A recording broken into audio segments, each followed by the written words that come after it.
రాజకీయ పార్టీ అన్నారు ఎప్పుడు ఉంటుంది ఏంటి ఇక్కడ ఇది సమయం కాదు.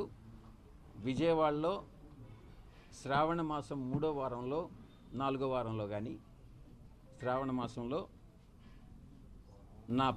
శ్రావణ మాసం పాత్రికేయ మిత్రులతో ఈ విషయాన్ని పాలు పంచుకోవడం జరుగుతుంది.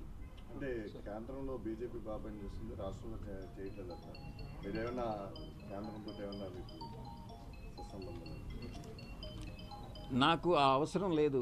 నాకు రాష్ట్ర ప్రయోజనాలే ముఖ్యం. రాష్ట్రంలో ఎవరు బాగా పనిచేస్తుంటే వాళ్ళు బాగా పనిచేస్తున్నారని చెప్తాను. రాష్ట్రంలో ఎవరు పనిచేయట్లేదో వాళ్ళు పనిచేయట్లేదని చెప్తాను. రాజకీయ పార్టీ అన్నారు ఎప్పుడు ఉంటుంది ఏంటి ఇక్కడ ఇది సమయం కాదు. విజయవాడలో శ్రావణ మాసం 3వ వారంలో 4వ వారంలో కానీ శ్రావణ మాసంలో శ్రావణ మాసం పాత్రికేయ మిత్రులతో ఈ విషయాన్ని పాలు పంచుకోవడం జరుగుతుంది. అంటే కేంద్రంలో బీజేపీ బాబాయ్ చేస్తుంది, రాష్ట్రంలో చేయట్లేదు అంటారు. మీరేమన్నా కేంద్రంతో ఏమన్నా మీకు సంబంధం? నాకు ఆ అవసరం లేదు. నాకు రాష్ట్ర ప్రయోజనాలే ముఖ్యం. రాష్ట్రంలో ఎవరు బాగా పనిచేస్తుంటే వాళ్ళు బాగా పనిచేస్తున్నారని చెప్తాను. రాష్ట్రంలో ఎవరు పనిచేయట్లేదో వాళ్ళు పనిచేయట్లేదని చెప్తాను. నాకు